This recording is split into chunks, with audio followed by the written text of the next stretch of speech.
Andrew Robertson was standing outside Jurgen Klopp's office, getting his words in order before knocking on the door. It was mid-October and Robertson had asked Klopp for an audience.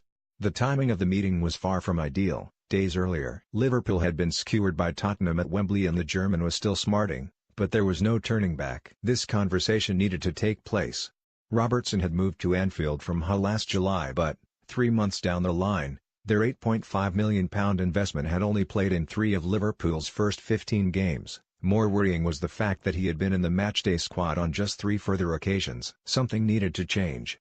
There was no anxiety as he waited for Klopp to answer. The only time he had experienced nerves at Liverpool was when he had to sing Sweet Caroline in front of the squad for his initiation, but Robertson knew the importance of what was coming. "I wasn't ever going in to say, 'Why am I not playing?' or 'I'm better than him,'" says Robertson, taking up the story. "It wasn't as if I was going in to rant and rave. I just said, 'What can I do to get closer to this team and in your thoughts for a match day?' So he told me, honestly. But he opened the door with open arms and explained what I needed to improve. He also said I needed time. He knew it was tough for me. He doesn't like telling you he's made the decision that you're not in his squad. I promise you I felt a lot better coming out than I did going in. I came out and thought, that's it. That's the chat I needed. I knew then what I had to do. I used it as motivation to get better and put the time in training so, when a chance came, I'd be the most prepared I could be to go and take it."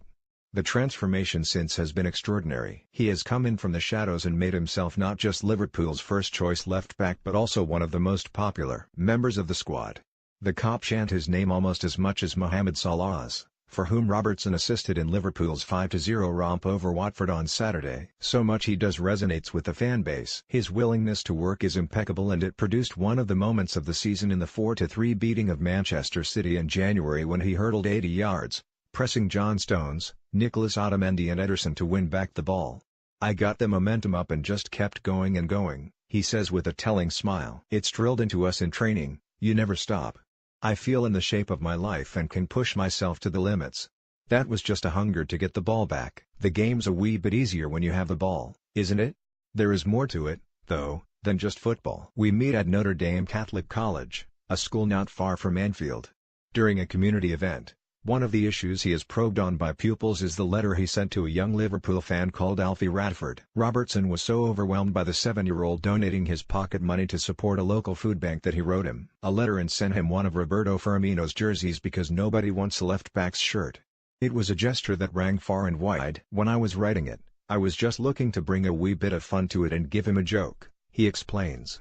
It was such a lovely gesture Alfie had made. To have awareness of an issue like that? Food banks shouldn't exist because we shouldn't be letting people get hungry.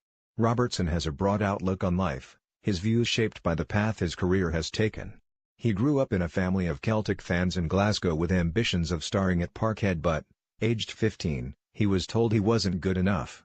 From there, he went to Queen's Park, playing just for travel expenses but it was never a hardship. He was resilient, taking a part-time job in Marks and Spencer to get a wee bit of money, and refused to give up on his dream. "I'd have been 17, just turning 18 when I took that job," says the now 24-year-old. "I was still at school. It was Christmas, they were bringing on temporary staff. I was one of them. I enjoyed it, to be honest with you. When I look back, that's where I feel it was quite good. I never put pressure on myself. I wasn't thinking, that's football gone." I was relaxed. People fall out of love with the game when they leave academies. It is incredible, really. But I can cope with things. I've never thought to myself, I'm giving up on this. There's no easy way to the top. The last 6 months have been a case in point. Having listened to Klopp and worked to get his trust, an injury to Albert Moreno in December presented the opening Robertson had been craving but still there were bumps ahead. Gary Neville named him in a group following a 3-3 draw at Arsenal, saying, "You can't have those players in those games, against Barcelona and Real Madrid. They've just got to go." In Neville's defense, he corrected himself before Liverpool faced Manchester United this month and said Robertson had done better than he had imagined. "Maybe he hadn't seen me play enough," Robertson says. "Maybe he just thought it's a signing from Hull. I don't know what his thought process was but it's one man's opinion. If he thought I wasn't good enough, no problem. But these are the people I want to try to prove wrong." You want to make your fans and your family proud. But it's the people who doubt you who motivate you more. I'm quite good at dealing with it. I was confident in my ability that if I could get a run of big games, I would build on it. He's done more than that. Knocking on Klopp's door has given Robertson the opportunity he has always wanted. It's not one he intends to let go.